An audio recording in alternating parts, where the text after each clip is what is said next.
यहाँ बार बार डिलिस्टिंग की बात आती रही है। यदि यहाँ से ईसाई आदिवासियों को डिलिस्टिंग कर दिया जाता है, जैसे कि भारतीय संविधान में हमें 5वीं अनुसूची प्राप्त है और इस 5वीं अनुसूची के लिए विशेष मापदंड ये है कि उस स्थान पर, उस राज्य में, उस जिले में आदिवासियों की बाहुल्यता एक निश्चित प्रतिशत में हो। जैसे कि हमारे भारत देश में 10 ऐसे राज्य हैं जिन्हें 5वीं अनुसूची का दर्जा प्राप्त है। ठीक उसी क्रम में हमारे छत्तीसगढ़ भी इस अनुसूची में आता है और हमारे छत्तीसगढ़ के 61% भाग में लगभग अनुसूचित क्षेत्र कायम है। और अनुसूचित क्षेत्र कायम या रहने के लिए उस स्थान या उस जिले में आदिवासियों की जनसंख्या 50% से अधिक होनी चाहिए। आज हमारे जशपुर जिले की बात करूं तो यहाँ हमारे ईसाई आदिवासियों की जनसंख्या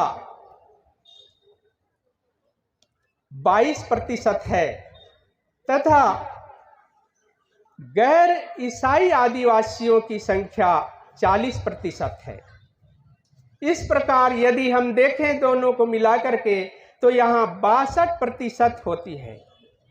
आज यही 62% के कारण हमारे जिले में अनुसूचित क्षेत्र कायम है, विशेष दर्जा आदिवासियों को प्राप्त है। बार बार ये जो हमारी प्रतिशत है, जो हमारी संख्या है, जो प्रबलता बढ़ाती है हमारे अनुसूचित क्षेत्र होने का, उसे कई तरह से तोड़ने का यहाँ प्रयास किया गया और लोगों को पता तक नहीं चल रहा था, ये आंकड़ा जानकारी नहीं होने के कारण, कि यदि यहाँ से कुछ लोगों को छिन्न भिन्न कर दिया जाए तो स्थिति क्या बनेगी। आइए हम आंकड़े पर बात करते हैं। जैसे हमने आंकड़ा यहाँ कहा कि ईसाई आदिवासी 22%, गैर ईसाई आदिवासियों की संख्या 40%, इस प्रकार कुल हम 62% होते हैं। और अनुसूचित क्षेत्र की जो शक्ति बनी रहने के लिए 50% से ज़्यादा आदिवासियों की संख्या होनी अति आवश्यक है। यहाँ बार बार डिलिस्टिंग की बात आती रही है। यहाँ पर डिलिस्टिंग की बात आई थी कि यहाँ ईसाई आदिवासियों को डिलिस्टिंग कर दिया जाए। अब हम जो आंकड़ा दिए हैं उस पर हम गौर फरमाएं।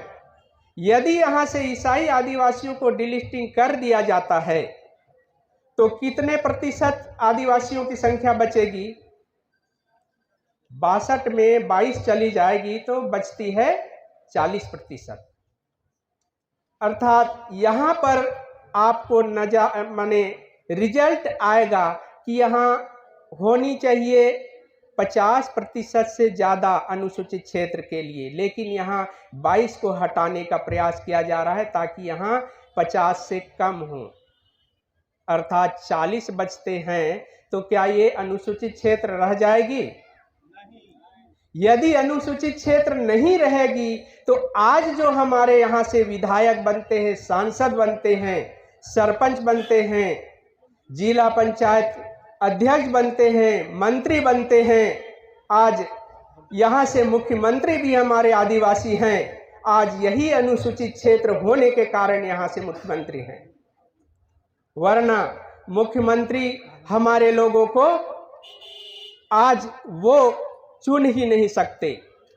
मजबूरी है 5वीं अनुसूची में कि हमारे आदिवासी से ही मुख्यमंत्री चुने और आज इसीलिए यहाँ से मुख्यमंत्री हैं।